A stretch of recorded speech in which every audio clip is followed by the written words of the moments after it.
What's going on, guys? Welcome back to another video. Today is going to be a big day. There's a lot of stuff happening today. I just want to reiterate what's going to happen, what we're going to see, and what we could expect moving forward.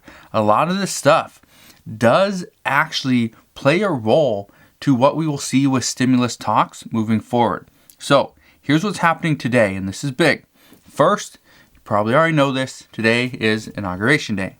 As we're recording this video, right now, President Trump has already left. He's already on Air Force One, and he's heading down to his home in Florida, down at Mar-a-Lago. So, today, we are being told that Joe Biden is expected to be signing roughly 17 executive orders. This is a large number of executive orders to be signing on day one. However, he wants to bring the United States back to pretty much the Obama administration and that kind of era. He almost wants to forego the last 4 years and just go right back to where he left off. That's currently what we're hearing. Now, many of these executive orders that he's going to sign are pretty much reversing President Trump's policies. So, I will explain more about this in just a little bit. There's a lot to go over, but first, I want to get into the stimulus updates for today. A lot of people have been asking why they still haven't received their $600 stimulus check. It's coming. Okay, I just want to reiterate this because the IRS is stating that it is coming. There are a lot of delays with the United States Postal Service. There's delays with certain banks. There's delays with Jackson Hewitt. There's a lot of delays happening right now. But if you were told that you were going to get a $600 stimulus check on the IRS's Get My Payment portal, then you will get your stimulus check. If you were not told that you're going to get it or it hasn't been sent out, you can still receive it by using the rebate recovery when you file your taxes. So that's what we're hearing at this point. Also, as of this morning, many economists are currently saying that spending $465 billion for stimulus checks and for a $1,400 pretty much plus up to that $600 stimulus is not actually a wise move. It's not a good use of resources. Now, I just want to reiterate something. Joe Biden said, and he promised, if the American people voted for Democrats, they would provide a $2,000 stimulus check. Nancy Pelosi and Chuck Schumer both stated this was going to be their first priority from the beginning. So, right now, it could still happen. We could still see a $1,400 stimulus check.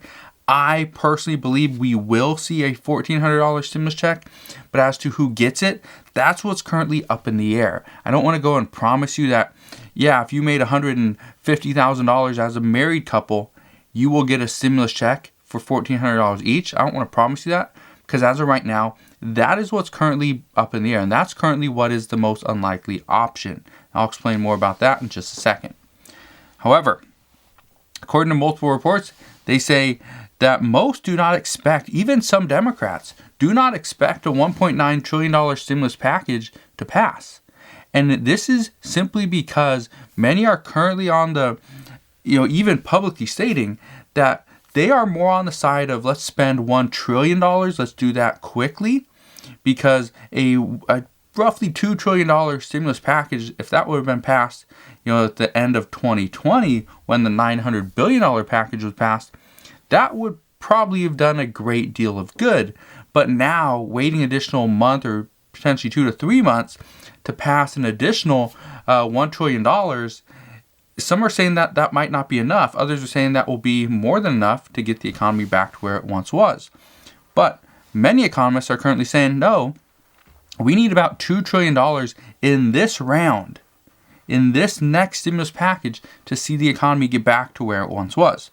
Now, most are saying that, and the Congressional Budget Office, the CBO, said this as well, that right now there's $465 billion that is going to go to the $1,400 stimulus checks.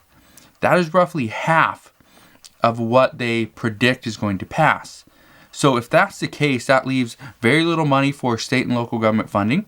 That leaves very little money for vaccine distribution. Remember, state and local government funding was $350 billion. Vaccines was $400 billion. That puts us at $750 billion, just those two things. Then you add in the stimulus checks, that puts us over $1.2 billion or $1.2 trillion in just 3 things. There's no rental assistance. There's no school funding. Okay, there's a lot of things missing, and that's what's currently being discussed. And right now, it is because of all of this that some economists are predicting that the $1,400 stimulus checks will be extremely targeted. So everybody that received that initial $600 check, you might not get the additional $1,400 on top of that. So some will get a total of $2,000. Others may only receive that $600. That's going to be a big issue, but that's currently what we're hearing. What we also are hearing is that most anticipate the Biden administration is going to want to redirect some of those funds to other programs. And I get it. Is giving a stimulus check of $1,400 the best use of funds for somebody that is currently working? Is just going to save the money or pay off debt? That's not the best use of funds. It really isn't, and I understand that. You need to provide for those that are hardest hit. Those are the hardest hit industries, the hardest hit individuals, senior citizens who are on a fixed income. These are the people that should be getting an additional $1,400 stimulus check, not somebody that makes $250,000, $250,000, but yet they qualify based off of how the bill was previously written. And I get that. And that's where Republicans and some Democrats now are saying, no, we need to provide for those that were hardest hit. We cannot give a stimulus check to somebody that did not lose their job and has not seen any financial inability to pay anything at this point. So if they haven't suffered any financial losses, why should the government step in and give them a stimulus check? So even Mitch McConnell, he weighed in on this the other day, and he said this. He had this to say. It's no secret that Republicans have a diversity of views on the wisdom of borrowing hundreds of billions more non-targeted money, including to many households that have suffered no loss of income during the crisis. It's hardly clear that the federal government's top priority should be sending thousands of dollars to, for example, a childless couple making well into 6 figures who have been comfortable teleworking all year. Our duty is to get help to those people who need help. That's true. If somebody hasn't actually gone into an office building, has been comfortable just sitting at home working from their computer, that's what I do a lot of times as well. Yeah, I come to the office as well, but usually I just stay at home. And so, should I get a stimulus check? No. I shouldn't get a stimulus check. And that's the issue, is Mitch McConnell saying if you are a 6-figure earner, let's say you have no kids, there's really no reason why you should get a stimulus check. And whether you support this or you don't, you feel like, hey, but it's not fair. Yeah, the government isn't fair.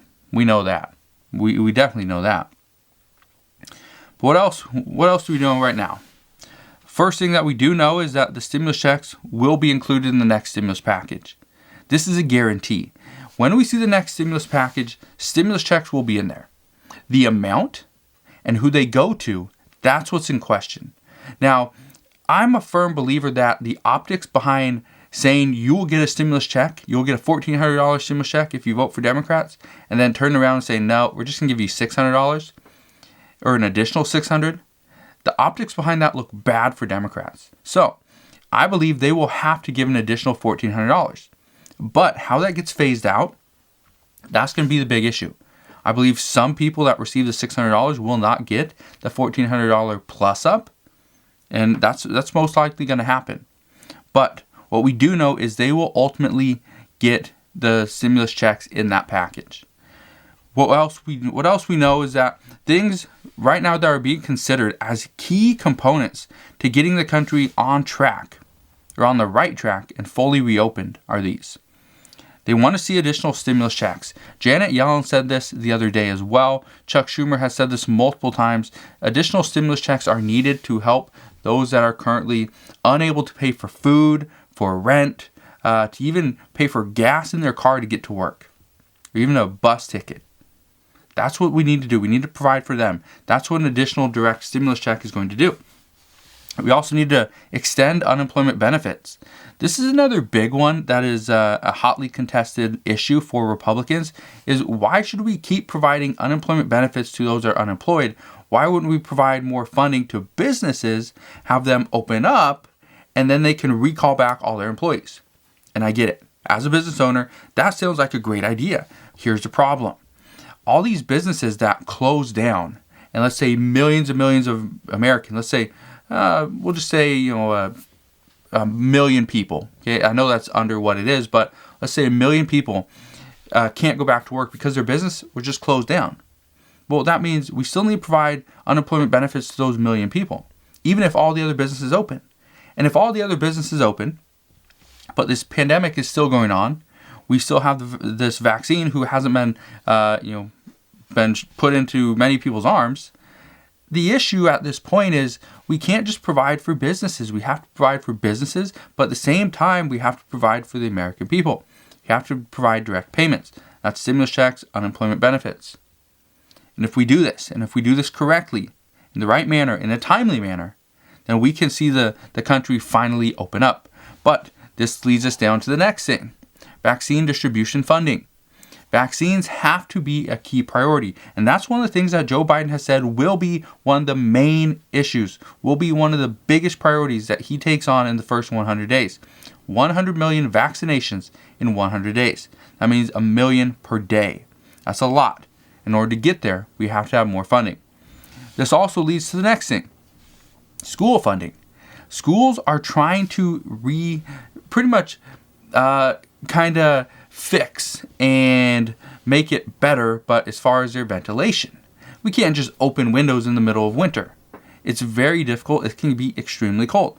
And then kids will start coughing. And then if they start coughing, then they can't go to school. And if they can't go to school, then their parents can't go to work. And it just turns into a whole big thing. So what they're saying is we need to provide proper ventilation for schools in order for them to reopen. Not only just reopen, but stay open. That's the key. They can reopen for a day and parents are like, yes, I'm going back to work. And then it's like the next day, your kid was coughing, he has to stay home for the next week. Great. Now I don't get to go to work. Well, this would help with that. Then another key component is rental assistance. We need to provide those that currently cannot provide for themselves, that don't have a job, there's no income, and cannot keep a roof over their head. So let's provide them with rental assistance. Extend the eviction moratorium, which Joe Biden plans to do later on today. Also, state and local government funding and so much more. If all these things can happen, we can see the economy open up. But the problem is, how quickly can we get vaccines into people's arms? How quickly can schools put in the proper ventilation? How quickly can Congress pass this bill that includes all these things? That's the issue. What we are hearing is that Joe Biden wants to work directly with Mitch McConnell, which some people are saying is slowing down stimulus negotiations. Because if you are going to work with the other side, the issue is some people on your side are going to try to ask for even more because they know the other side and Mitch McConnell are going to be like, no, we can't do that. Let's meet somewhere in the middle. And we've seen the negotiations happen so far. If Republicans or Democrats come in at $2 trillion, Republicans who say, let's do something at zero, they're not going to come in at $1 trillion and meet right in the middle and start negotiations there. No. They're not going to do that. Democrats started at 3.4. Republicans are like, no, we don't need anything. And then they decided, how close can we get? Well, I think we can get to like 500 billion. That's not even close. Instead of meeting in the middle, like at $2 trillion, 1.6, 1.8, 2 trillion right around there, Mitch McConnell's like, no, how about 500 billion? Which is kind of a slap in the face to Democrats. So the Democrats now know, okay, we can't just start at $1.9 trillion and hope Mitch McConnell comes up to like $1 trillion. We got to start like 2.5 to 3. And so that's currently what's being talked about is we need to up that. We need to up that proposal. We need to get a little bit higher because if we don't, Mitch McConnell and Republicans in negotiations, they're going to drag that thing down under $1 trillion, possibly even closer to 500 billion. That's what we're hearing. So the hardest thing that's happening right now is Chuck Schumer and Mitch McConnell have to figure out a way to work together. They have to figure out a way to work together. And already Chuck Schumer and Mitch McConnell are having a tough time dealing with the evenly split Senate. Yesterday, Chuck Schumer and Mitch McConnell were reportedly trying to reach an agreement as to how they would move forward and how they would divide power. Well, they failed to cut a power-sharing deal, mainly because Mitch McConnell wants to keep the legislative filibuster intact. And I get it. That's something that's been around for a little while. That is the 60 rule, or the 60 vote rule. And if we do not receive 60 votes, it's technically a filibuster, and we'd have to go to debate to end cloture. So we're not getting to that in this video, but it's one of those things that Democrats want to get rid of. And Republicans, being that they don't hold power anymore, they don't want that. But even when Republicans held power, they didn't get rid of it either. So it's one of those things that they still want around. Now, according to a handful of reports, this failed power-sharing deal that was supposed to happen yesterday could delay other business from taking shape in the Senate for the next few days. Either way, they will get back to it. We know this. They will come to an agreement at some point. What's in the agreement and how the power is shared, we don't know, but we'll find out very soon. So let's talk about the other big news for today. These are the executive orders that will take place sometime in the next few days. A lot of these are expected to happen today. Now, here are the reportedly 17. There are supposed to be 17 executive orders that Joe Biden will be signing today. I have a list of some. These are not all of them. First, we have the federal mask mandate. This pretty much just allows Joe Biden to say anytime you're in a federal building or in a federal space, this includes interstate travel on airplanes and buses, buses, and trains, in some cases, you will have to wear a mask. And if you can, socially distance. He will also reverse the withdrawal process from the World Health Organization that currently, I believe, there's a bunch of lawsuits surrounding. He's going to do an extension to the eviction moratorium, which is key because this expires in 11 days. He's going to do an extension for foreclosure moratorium as well. We don't have much information on this yet, but as I know more, I promise I'll share more there. Especially if you are a homeowner and you're worried about getting foreclosed on, this will be key to see what happens here. He's going to put a pause on the building of the wall and redirect the funds. He's not ultimately saying that we are just going to stop building. And at this point, the wall's fairly close to being done. I would assume that it would be a priority for maybe not his administration this close to President Trump just leaving. I don't think he's going to be like, yeah, we need to finish that wall. But I do think that would be a priority at some point. You spend all this money on it, to leave it, partly undone just wouldn't make sense. But we will see what happens. And again, that's just what reports are saying, that at some point he will most likely redirect funds back to that wall. But it's not going to happen anytime soon. And it might not happen until maybe his second term if he gets there.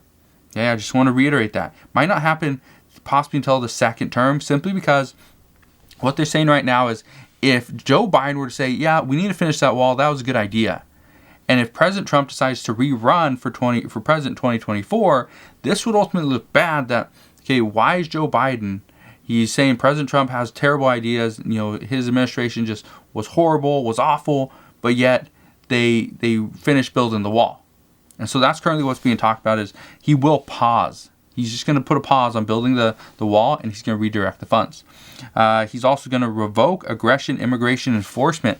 That's a big thing.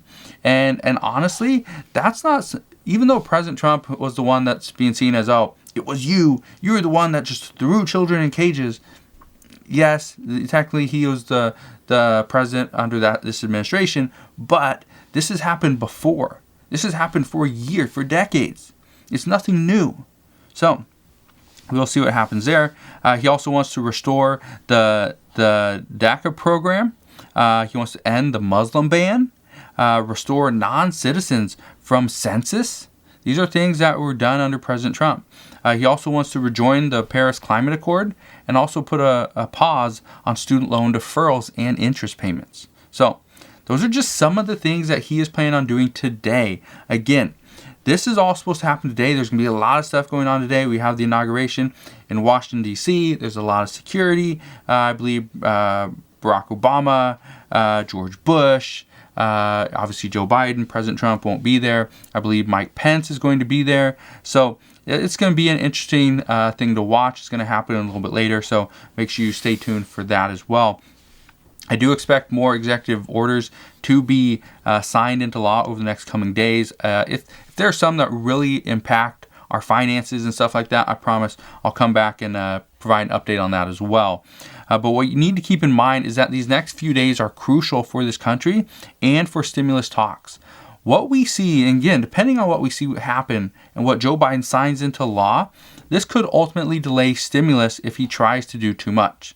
For example, if Joe Biden were to sign an executive order to allow FEMA funding to be used for New York and New York City, here's what I see happening. This is going to upset Republicans. It already has upset them a little bit. But if he does this, it's going to upset them even more.